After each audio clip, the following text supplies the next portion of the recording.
you were on the O'Reilly Factor with Bill O'Reilly, and it was so legendary that I just wanted to show a quick little highlight of that real quick.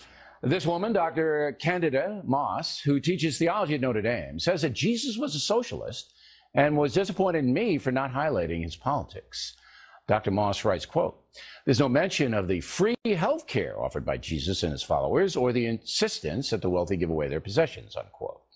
Here now is Dr. Moss, who herself has a book out called The Myth of Persecution, How Early Christians Invented a Story of Martyrdom. So, Doctor, with all due respect, Jesus was not a socialist. He stayed out of politics. You know that.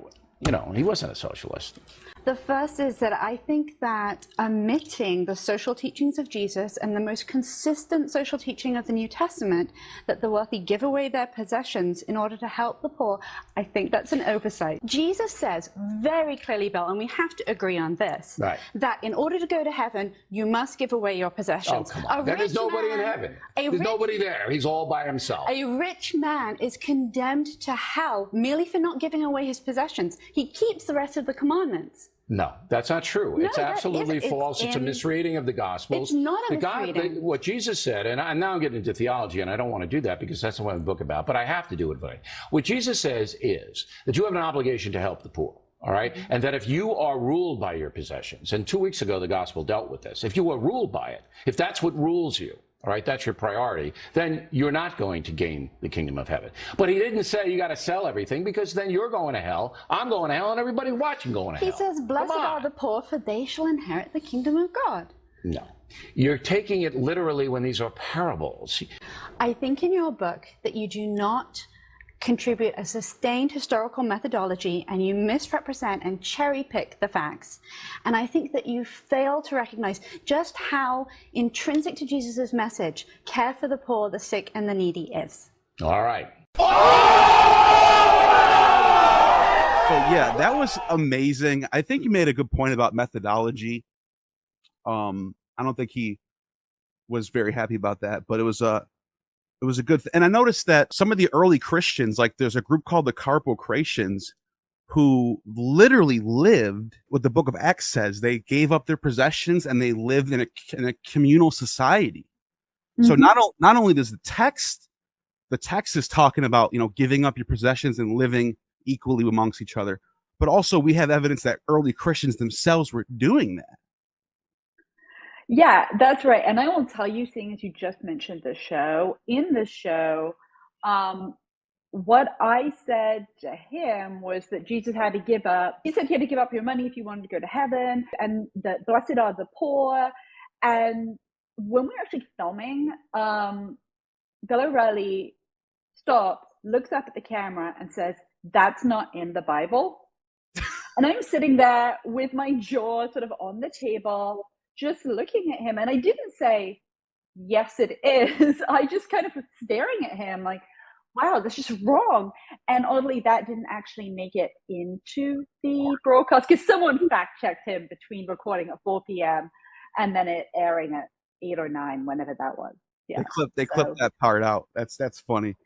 And not only that, also in one of the parables, Jesus is talking about how there's two workers in the field, and then one of them's complaining because he thinks he should have got paid more than the other one. And I'm thinking to myself, that kind of is an argument right there for equal pay. Oh, for sure. And I mean, like, the message of embracing poverty and sort of communal living and caring for the poor, that's the most consistent message you have in the New Testament, maybe the Bible, because it's certainly in the prophets as well. And when you think about how many disagreements there are in the New Testament, there are many places where we might say there are contradictions. This really consistent ethic of care for the poor, it's stunning. It's not uniquely Christian, but it's an amazing thing to kind of put to one side in pursuit of, capitalist Jesus who doesn't want you to pay your taxes, or wherever that book was supposed to be taking us. Yeah, I just want to say one more thing about the Jesus and his ideology before I go on to martyrdoms. And that's Bill O'Reilly seemed really, really upset about rich not making it into heaven. Like, did he feel? It almost felt like, and I'm not going to try to psychoanalyze him, but it was almost like, is he personally like not okay with that? Is there something that I don't know. I'm just throwing that out there. Well, I mean, he's a wealthy man, and I don't Very think wealthy man. people, Very wealthy. and there's sort of like some conflict there between Christianity and kind of the capitalistic principles that animate just even the American dream. Work hard, make money, good for you, right? The idea that you don't have to give that money away is sort of antithetical to that sort of American capitalistic dream, which is just fine. But you could see why Bill O'Reilly himself would be concerned about that. And often when you talk to Christians, when I talk to other Christians, I should say, as I was raised Roman Catholic, about this, they're like, oh, but they just mean charity. And you got to bear in mind, this is not a Christian society. If it had been a Christian society, it would have been a little different. Good point. So yeah, he didn't seem a fan, but I think that was a question of personal interest. Well, it was a legendary interview, so I have to thank you for that. Thank you. So I want to ask you about your work on the persecution. You wrote a book called The Myth of Persecution, and there's another book as well that you wrote about something to do with other Jesuses. Like, the title's not in front of me right now. Yeah, so I wrote 3 books. Other Christ is the one you mean. That was based on my dissertation. I won some prizes for it. Then I wrote a book called Ancient Christian Martyrdom, which is like my history of martyrdom. And then I wrote Myth of Persecution, which I think is the book that I'm most well known for. Yeah. If I'd known that, I might have done things differently.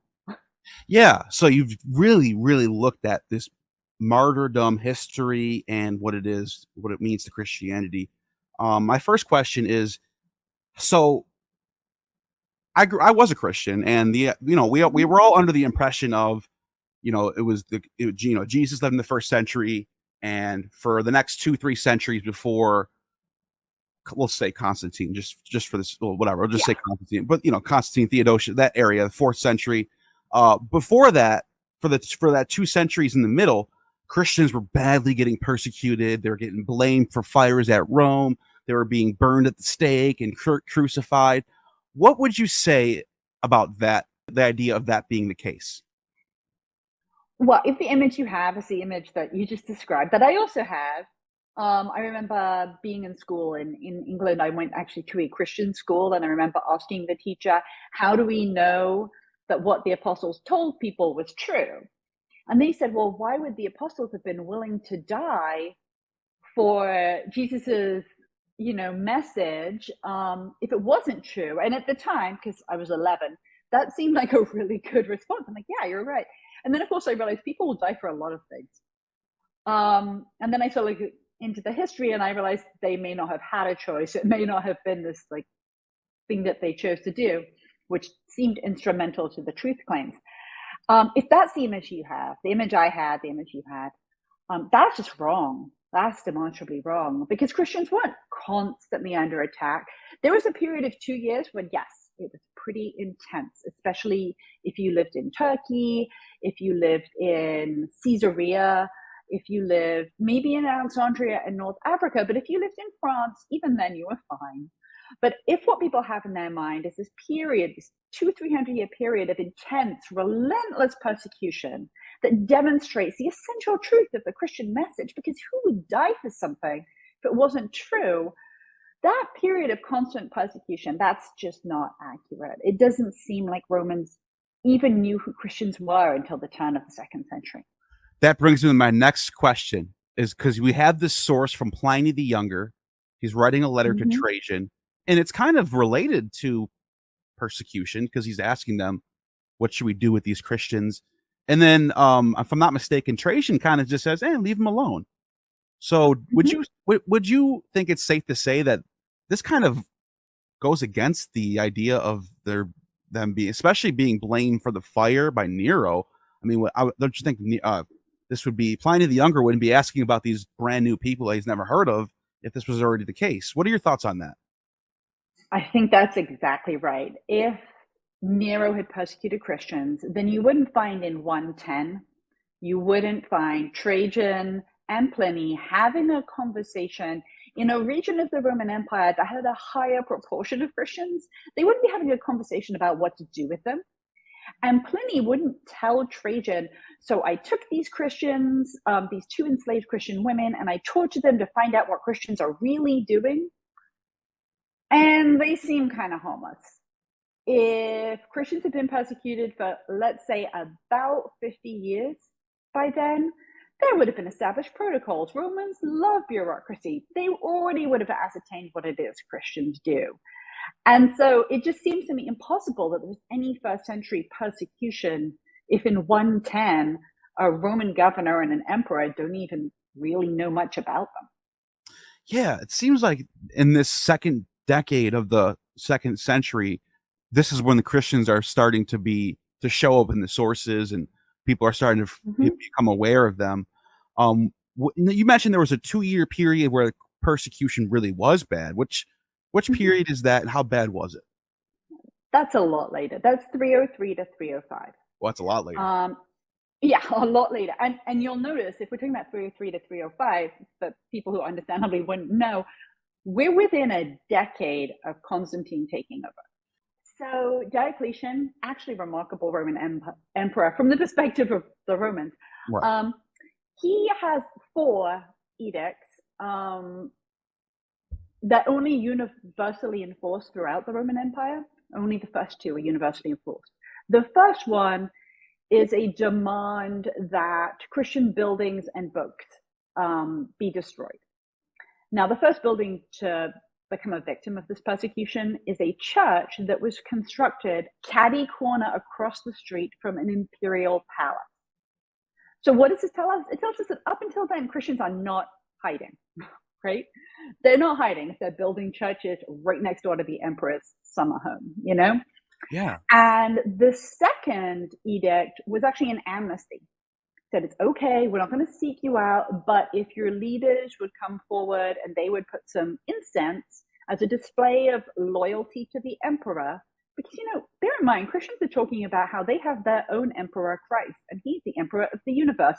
And to Romans, they're like, could you not use that word?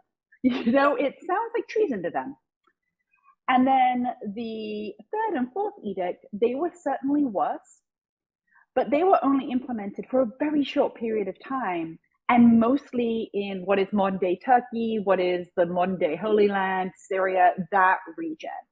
And so was it bad? It was probably pretty bad for a period of a few months in 305. And after that, it wasn't that bad, which isn't to say that people dying is okay. That's not okay. None of what the Romans did is okay by modern standards, right? They committed genocide in France. You know, you can be thrown off a rock and killed for writing a satirical song. These are not people that, you know, we would let run our country, but that doesn't mean that they were doing what Christians have traditionally said they were doing. And they weren't seeking out Christians. And I think your point about the Emperor Trajan being like, just leave them alone, is a really important one. We have several stories of Roman governors being like, just go away. I don't want to kill you, just leave.